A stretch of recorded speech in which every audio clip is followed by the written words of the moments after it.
தினம் ஒரு திருக்குறள். அறத்துப்பால் பாயிரம். இல்லறவியல் 12வது அதிகாரம். நடுநிலைமை 118வது குறள். சமன் செய்து சீர்தூக்கும் கோல்போல் அமைந்தொருபால் கோடாமை சான்றோர்கணி.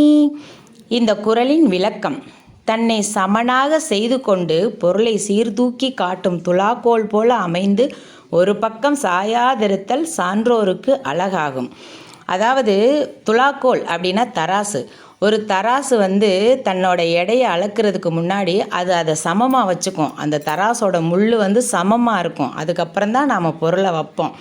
வச்சதுக்கப்புறம் நாம் அந்த பொருளோட எடையை அளந்துக்குவோம். அதே மாதிரி ஒரு நடுநிலையாளர் தராசில் இருக்க முள் போல் சமமாக இருக்கணுமா, சமமாக இருந்து நீதி சொல்லணும். அதுதான் அவரோட ஒரு அறநெறியோட நடுநிலையாளரோட முக்கிய பண்பு. துலாக்கோளுங்கிற தராசு போல் அவர் நடுநிலையாக நின்று அந்த முள் அந்த பக்கம் இந்த பக்கம் போனால் இங்கிட்டு சாஞ்சிரும், அந்த பக்கம் போனால் அந்த பக்கம் அதிகமாக காமிக்கும். அந்த மாதிரி இல்லாமல் நடுநிலையோட தராசு முள் போல் இருந்து ஒரு நீதியை சொல்லணுமா. முன்னே தான் சமமாக இருந்து பின்பு பொருளை சீர்தூக்கும் துலாக்கோல் போல் அமைந்து ஒரு பக்கமாக சாயாமல் நடுநிலைமை போற்றுவது சான்றோருக்கு அழகாகும்.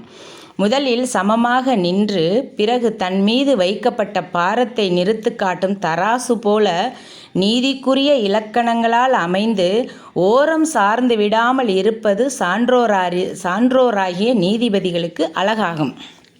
அதாவது முதல்ல அந்த தராசு தன்னை சமப்படுத்தி சமமாக நின்றுக்கிட்டு அதுக்கப்புறம் பொருளை எப்படி வைக்கிறோமோ அந்த பக்கம் சாயும். கரெக்டாக சரியாக நம்ம வைக்கும்போது நமக்கு சரியான ஒரு அளவை சொல்லும். அதே மாதிரி தான் நீதிக்குரிய இலக்கணங்களோட ஒருத்தர் தராசு முள் மாதிரி நடுநிலையோடு நின்று ஓரம் சார்ந்து எந்த ஒரு தீர்ப்பையும் சொல்லிடாமல் எந்த ஒரு பதில்களையும் சொல்லிடாமல் தராசு முள் போல் சரியாக நின்று சொல்லணுமா. அதுதான் ஒரு நீதிபதிகளுக்கு அழகாகுமா.